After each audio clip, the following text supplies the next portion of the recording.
Dennis in Bergenfield, New Jersey. Hey, Dennis, what's on your mind today?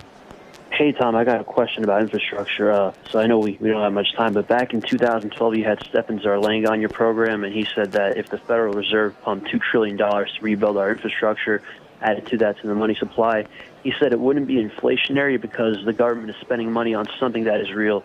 Could you explain what he meant by all that? Spending money on something that is real. Why would that not cause inflation?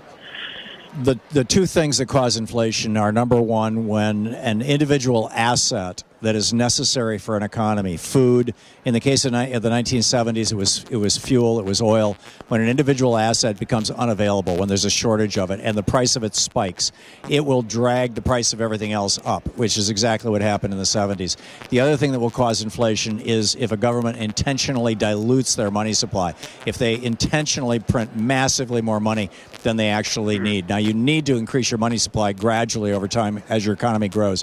The United States has never done that second thing that I described. Germany did it intentionally after World War II so they could pay off the Treaty of Versailles penalties with cheaper Deutschmarks. Mugabe did it intentionally in Zimbabwe so that his government could pay off debts. It didn't work out all that well for him.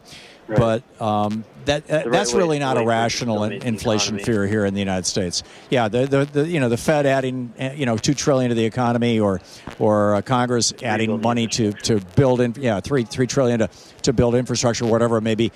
Broadly speaking, that's not going to be inflationary, at least not inflationary in a dangerous way. And frankly, we could probably use some inflation right now. Interest rates are way too low. They're so low that if we hit a serious recession or even a depression, there's no way that the Fed could help us get out of this.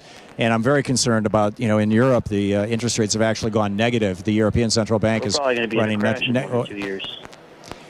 Well, I just don't know. I mean, we had this conversation with Steve Keen last week, and then we talked with, Professor Richard Wolff about it yesterday. I just don't know how a country digs its way out of something like that.